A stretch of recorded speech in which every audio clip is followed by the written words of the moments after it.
I'm kind of getting back into cooking, although my kitchen's not totally back together since I had the fire back in June. But I'm cooking my first batch of cornbread in my new red oven. And the day after I had the oven put in, the microwave went out. It's a residual effect from the fire. So I have no microwave, so I'm trying to make do a little bit. So this is how I'm melting my butter for the cornbread. Made my own little double boiler. Put this little Pyrex bowl on top of a pot of warm water. And my butter is melting just fine. And you see, my kitchen's not really back in order yet. I'm waiting on the countertops to come in. They're going to be a few more weeks, maybe another month. They've been on order for a month now. They said it would take a while. It's kind of hard to get used to cooking without the convenience of a microwave. I'll tell you that. I miss my microwave. But it's supposed to come out next week and have a look at it and see what it's going to take to replace it. My microwave is over here. It's built into the island. I just be glad they put a new one in there. First time I'm using my new set of Pyrex red bowls that I got off of eBay a couple of months ago. I'm not really sticking to my usual cornbread recipe today. I'm trying a different type of recipe. I'm putting in 1 cup of all-purpose flour, about a tablespoon of baking powder, 1 egg, some butter, and I have some milk that's about ready to, it smells funky, so I'm going to use it. It's good. It's a good replacement when you don't have buttermilk. I wouldn't drink it because it smells yucky, but it's great for cooking. You can always cook with sour milk. Bake it. Any type of baking cookies or cakes, cornbread, doesn't matter. But I'm going to use it in my cornbread today. I have some new... I'll show you how my oven opens. I love the way the oven opens like this. And it doesn't squeak like my old oven did. I have a pull-out griddle right there on that part. That bottom drawer under the convection oven is a storage drawer. Here's my regular oven under here. I'm not using it today. I've got to have one of those shelves moved out there. I have too many in there. One of them goes over here. Got my cast iron skillet heating up right now. So let's shut the door. When you use convection, it cooks a little faster with the air blowing around it, so you always lower your temperature by about 25 degrees. So if you cook something at 350, put it on 325. If you cook it on 400, put it on 375. That is a glass top induction top. I've had to get all new cookware. Can't use my copper cookware like I used to use. Not on this glass induction.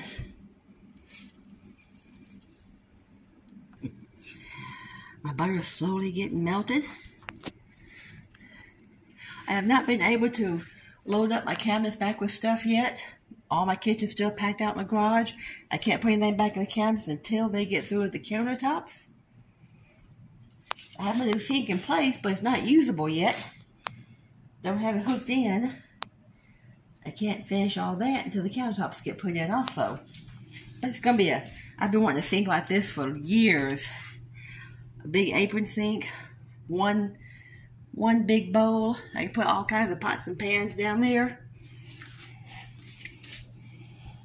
This should be sticking out a little more. They're not through with it yet. They pushed it back in a little too far, but that can be brought out.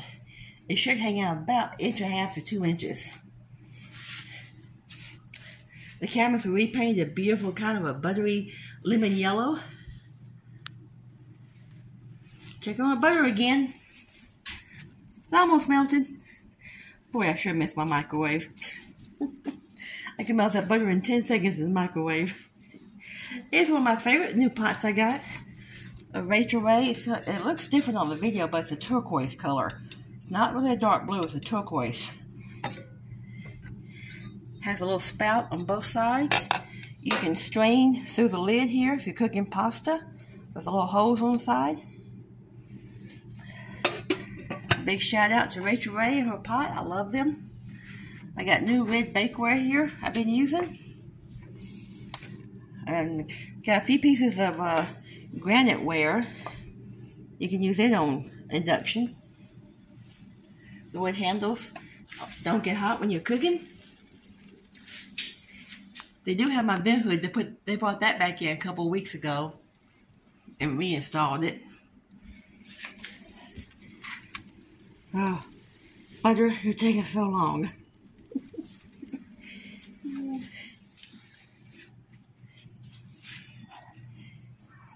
I'm glad to get everything back in place in here. I really miss having the full use of my kitchen. But it's slowly coming along. If anybody's dealt with insurance in the past, you know how slow they can be on getting everything approved. Today I'm cooking my cornbread in a preheated hot cast iron skillet. Sometime in the future I'm going to try cooking it in a cold cast iron, because I was told that it cooks just as well that way, but I'm going to find out for myself. I'll do that later. Well, as I say, live and learn. That's just water boiling over okay. I can wipe up easy. Next time I have to do this, I will put that bowl on top of a little bit bigger pot. I do have a new double boiler. I got all kinds of new appliances. I had to restock and replace all my countertop appliances. Everything I had was thrown out after the fire. But I just don't want to bring anything in here too much and use it until I have to. I'm trying to wait till the kitchen's all back in place before I bring out all my new stuff. So I'm trying not to use a lot of my new appliances, not yet. I'm just using when I have to, what I can get by with. I had like this. I had to bring out my new can opener. I got tired of using one by hand and it quit working.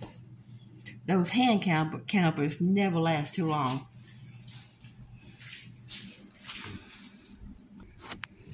Kind of stirring this along to help it.